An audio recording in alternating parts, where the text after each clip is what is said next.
अजमेर से बड़ी खबर है, जहां गुजरों की ढाणी के कई खोदते समय मिट्टी धंसने से मजदूर दबे हैं। 2 घंटे के बाद भी नहीं निकल पाए मजदूर। 3 जेसीबी मशीनों की सहायता से निकालने का लगातार प्रयास जारी है। वहीं पुष्कर के तिलोरा रोड पर गुजरों की ढाणी में कुएं खोदते समय ये बड़ा हादसा हुआ है। खुदाई करके मजदूरों को निकालने का यहां पे प्रयास किया जा रहा है। तो अजमेर से एक खबर है, जहां गुजरों की ढाणी में कुएं खोदते समय एक हादसा हो गया। मिट्टी धंसने से कई मजदूर इसमें दब चुके हैं, उनको निकालने का प्रयास किया जा रहा है। 2 घंटे बीत चुके हैं, लेकिन अभी तक मजदूरों को नहीं निकाला जा चुका है। प्रयास किए जा रहे हैं। प्रशासन की टीमें मौके पर मौजूद है। ये बड़ा हादसा हो गया है। मिट्टी धंसने से मजदूर मिट्टी में दब गए हैं, उन्हें निकालने का प्रयास लगातार जारी है। जेसीबी की मशीनें आ चुकी हैं, प्रशासन वहां पर तैनात है, पुलिस बल तैनात है। 2 घंटे बाद भी नहीं निकल पाए हैं मजदूर। कुएं को खोदते समय मिट्टी धंसने से ये बड़ा हादसा हुआ है, जिस कारण मजदूर धंस गए।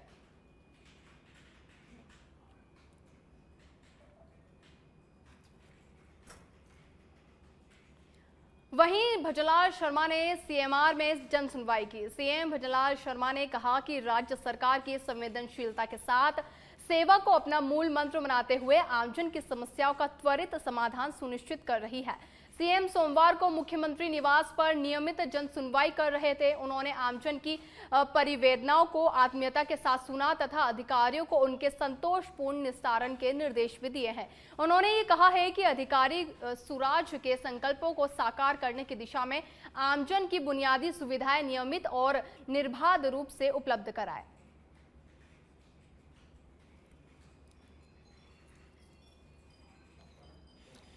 तो आमजन की समस्याएं सुन रहे हैं सीएम भजनलाल शर्मा, जहां पर वे एक एक करके जनता से मिल रहे हैं, उनकी समस्याओं को सुन रहे हैं, साथ ही वह दिशा निर्देश दे रहे हैं अधिकारियों को त्वरित उनकी समस्याओं का निस्तारण किया जाए। जयपुर से खबर है, जहां भजनलाल शर्मा जन सुनवाई कर रहे हैं और जहां पर वह जनताओं की समस्याओं को भी सुन रहे हैं। खबरों में आगे बढ़ते हैं। दौसा के सिकराया में धुमना गांव में ग्रिड सब स्टेशन के निर्माण कार्य में देरी को लेकर ग्रामीणों का गुस्सा फूट पड़ा। ग्रामीणों ने जिला अध्यक्ष अमन सिंह मीणा के नेतृत्व में प्रदर्शन किया है और जल्द से जल्द कार्य पूरा करवाने की यहां पर मांग की गई है। ग्रामीणों ने यह बताया है कि 2 साल पहले पिछली सरकार ने मंत्री ने शिलान्यास किया था, लेकिन उसके बाद से काम धीमा हो गया है, जिससे लोगों को बिजली की समस्याओं का सामना करना पड़ रहा है। वहीं प्रदर्शनकारियों ने यह बताया है कि एसडीएम को ज्ञापन भी सौंपा गया है, लेकिन अब तक कोई भी ठोस कार्रवाई इसमें नहीं हुई है। साथ ही ग्रामीणों ने ये चेतावनी दी है कि यदि जल्द से जल्द काम पूरा नहीं हुआ तो वे आंदोलन करने को मजबूर होंगे।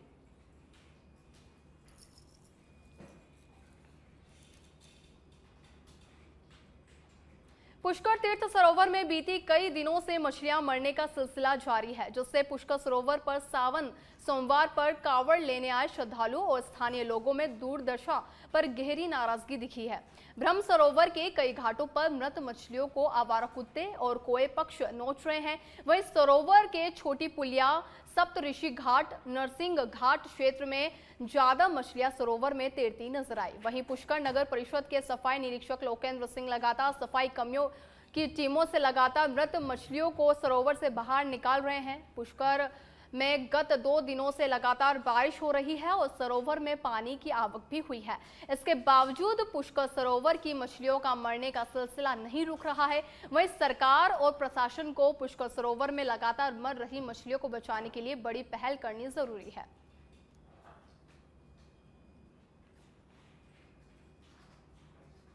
वहीं कोटा शहर में जाली लगातार बारिश के बाद कोटा बैराज के 15 गेट खोले गए हैं। बैराज से करीब 2,50,000 क्यूसेक पानी की निकासी की जा रही है।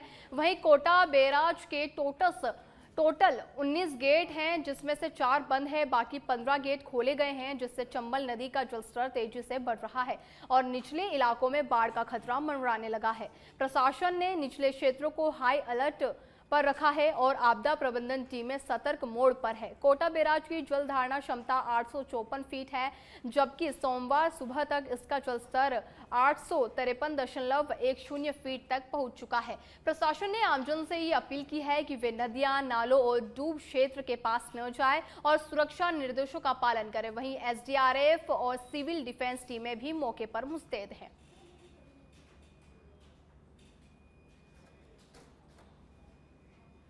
खबरों में आगे बढ़ते हैं। बयाना में भारी बारिश से बोरठा बांध पानी से लबालब हो गया है।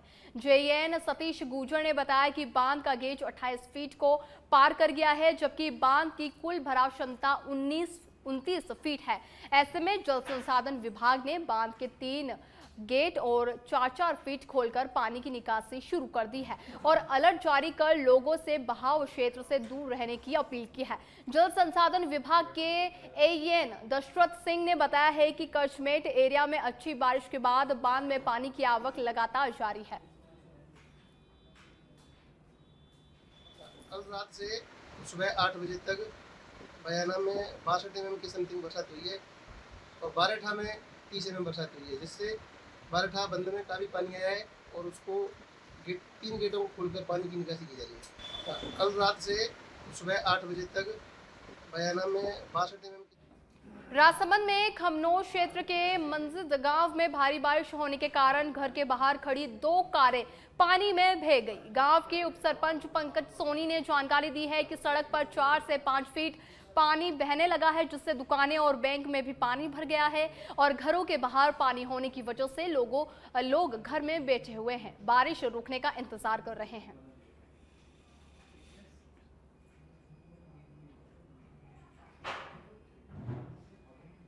बांसवाड़ा के घाटोल में तेज बारिश के कारण बाजार में 2 फीट तक जल भराव देखने को मिला है। यही नहीं, घर, दुकान और एटीएम में भी पानी भर गया है। वहीं सज्जनगढ़ क्षेत्र में भारी बारिश के चलते खड्डों में पानी भर गया है, जिससे वाहन चालकों को आने जाने में काफी परेशानियों का सामना करना पड़ रहा है। तो बांसवाड़ा में तेज बारिश का दौर जारी है। सड़कों में पानी लबालब भर चुका है, जिससे वाहनों को काफी परेशानियां यहां पे देखने को मिल रही है। जनजीवन पूरी तरीके से अस्त व्यस्त हो चुका है। पानी की निकासी सुचारू नहीं होने के कारण लोगों को काफी परेशानियां हो रही है। वहीं श्री गंगानगर के पदमपुर में सावन के पहले सोमवार का जमकर बारिश हुई। लगातार जल भराव से लोग परेशान नजर आए। वहीं प्रशासन के लिए बारिश चुनौती बन गई है। हालांकि फसलों के लिहाज से बारिश सुखद मानी जा रही है, लेकिन ऐसे में फिर भी लोगों को काफी परेशानियों का सामना करना पड़ रहा है। यहाँ पर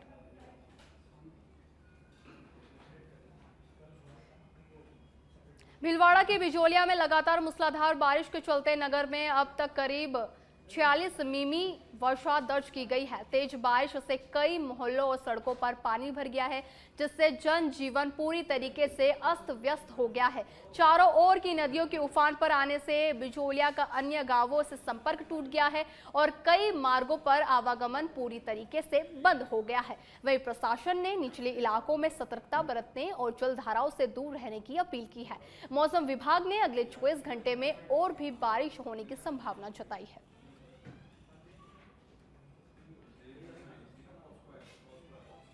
धौलपुर में तेज बारिश के बाद जनजीवन अस्त व्यस्त हो गया है। शहर के कई बांध ओवरफ्लो हो गए हैं। नदियों की रपटों की पानी चल रहा है। वहीं रपट पार करते समय एक व्यक्ति की बहने की भी जानकारी मिली है।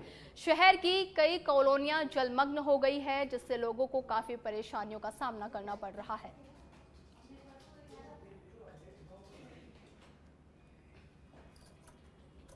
नरेश मीणा की 3 बजे टोक जेल में होंगे रिहा। 8 माह बाद नरेश मीणा की होगी रिहाई। समरावता में थप्पड़ कांड के बाद हुआ था उपद्रव। नगर फोर्ट में मामला किया गया था दर्ज। तो 8 माह बाद नरेश मीणा की होगी रिहाई। ये बड़ी खबर आपके सामने आ रही है। समरावता में थप्पड़ कांड के बाद हुआ था उपद्रव। तो नगर फोर्ट में मामला किया गया था दर्ज। इस वक्त की बड़ी खबर आपकी टीवी स्क्रीन पर। नरेश मीणा की 3 बजे टोक जेल में रिहाई। 8 माह बाद नरेश मीणा की होगी रिहाई। था उपद्रव थप्पड़ कांड को लेकर नरेश मीणा जेल में बंद था, जिसके बाद हाई कोर्ट से जमानत मिली। वही जमानत मिलने के बाद जो स्थानीय कोर्ट है वहां पर मुचलके भरे गए हैं और मुचलके भरने के बाद अब नरेश मीणा को रिहाई करने को लेकर प्रक्रिया तेज हो गई है। वही इस वक्त हम जेल के बाहर मौजूद हैं और लगातार यहाँ पर अब जो मुचलके हैं जो कोर्ट की जो प्रोसेस है आगे लाकर जेल में दिया जाएगा, जिसके बाद यहाँ जेल से जो भी प्रक्रिया होगी उसके बाद नरेश मीणा को रिहा किया जाएगा। हम आपको बता दें कि निर्दलीय उम्मीदवार देवली उनियारा उपचुनाव से नरेश मीणा प्रत्याशी था और 13 नवंबर 2024 को गांव समरावता में पहले थप्पड़ कांड हुआ और आगजनी हुई, जिसके बाद 4 प्रकरण दर्ज किए गए, जिसमें 2 को समायोजित कर दिया गया। 2 मामले रहे, जिसको अलग मामले में पहले एक मामले में जमानत मिली और बाद में दूसरे मामले में कोर्ट ने नरेश मीणा को राहत देते हुए जमानत दी है, जिसके बाद टोंक कोर्ट में आज मुचलके भरे गए हैं और अब नरेश मीणा को आज रिहा किया जाएगा। कजोड़ गुजर ससवेदा टोंक। वहीं भरतपुर के भुसावर में ग्राम पंचायत सेंदली के अंतर्गत नया गांव खालसा की जाटव बस्ती में जल भराव की गंभीर समस्या से ग्रामीणों का जनजीवन अस्त व्यस्त हो चुका है।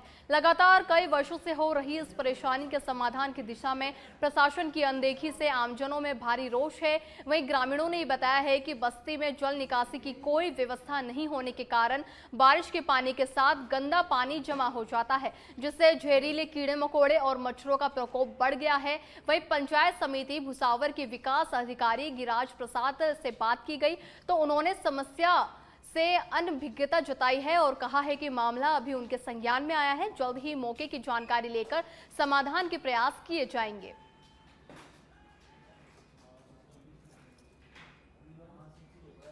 खबर टोंक के उनियारा से है, जहां सरकारी स्कूल में बारिश का पानी भर गया है। विद्यालय प्रशासन ने इसकी जानकारी पहले ही पंचायत प्रशासन को दे दी थी, लेकिन प्रशासन मौन रहा, जिससे विद्यार्थियों और स्टाफ को कई समस्याओं का सामना करना पड़ रहा है।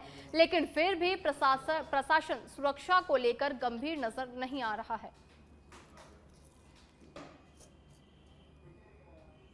राजधानी जयपुर से खबर है, जहां रामगंज के कोठी कोलियान में पत्थरबाजी से जुड़ी घटना पर एफआईआर परिवादी मोहम्मद अली ने रामगंज थाने में कराई अपनी रिपोर्ट दर्ज।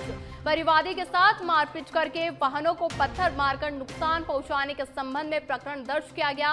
वहीं 9 नामजद सहित अन्य के खिलाफ मुकदमा पंजीकृत किया गया है। एसपी माणक चौक पीयूष कव्या कर रहे हैं इस पूरे मामले की जांच पड़ताल।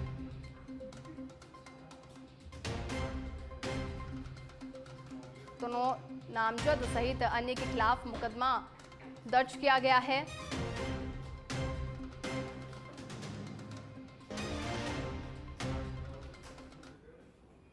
हनुमानगढ़ जंक्शन के चूना फाटक पर सीवरेज कंपनी की लापरवाही से सीवर लीक हो रही है, जिससे गंदा पानी सड़कों गलियों में फैल रहा है और नागरिक बदबूदार पानी से परेशान है।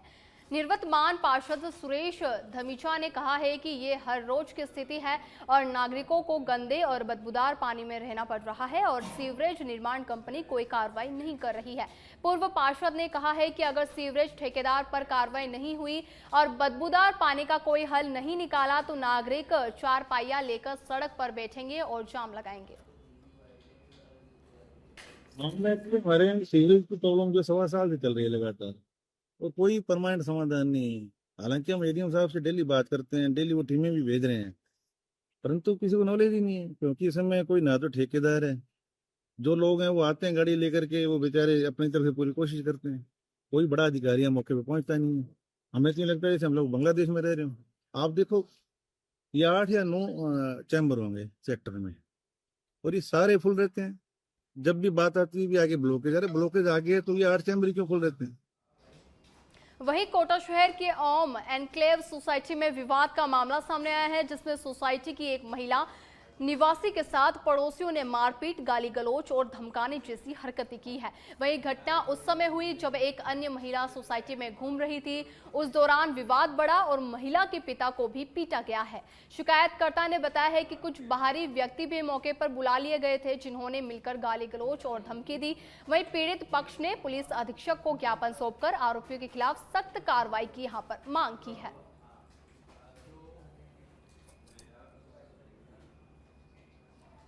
जैसलमेर के रामदेवरा में शिव मंदिर में महिलाओं सहित अन्य भक्तों का तांता लगा है। शिवलिंग पर जलाभिषेक कर विशेष रूप से खुशहाली की कामना की गई है। वहीं बाबा रामदेव की समाधि के दर्शन करने पहुंचे सैकड़ों लोग भी शिव मंदिर पहुंचकर शिव मंदिर में विशेष रूप से पूजा अर्चना कर रहे हैं।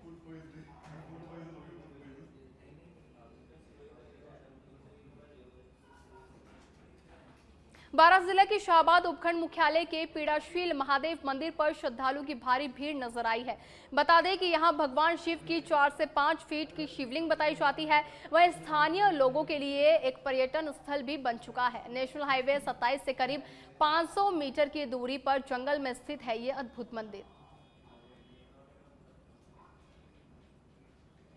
नर्मदा परिक्रमा जो हम करके आए हैं तो प्रभु जी परमेश्वर भगवान से कृपा हो गई तो हम यहाँ आए और इससे हमें कोई परेशान नहीं करता। बहुत आनंद चाहिए है। जो माता पिंडेश्वरी माता है उनके भी नीचे गौमुख रखा हुआ है। दो माता पिंडेश्वरी माता है जो पिंडेश्वर भोलेनाथ की पुत्री है, तो उसी का आनंद ले रहे स्वामी जी और बस और कुछ नहीं। भक्त लोग आते हैं। आसपास के कई गांव इस क्षेत्र से लगे हुए हैं जो काफ़ी पुरानी श्रद्धा रखते हैं यहाँ, और बड़े उत्साह के साथ एक महात्मा जी भी यहाँ पधारे हुए हैं जो रोज रामायण पाठ करते हैं। इनकी वजह से यहाँ काफ़ी चलकर है और आने वाले समय में आशा करता हूँ बारां क्षेत्र में शायद ये पहला स्थान है जहाँ इस तरह का रमणीक प्राकृतिक सौंदर्य देखने को मिलता है।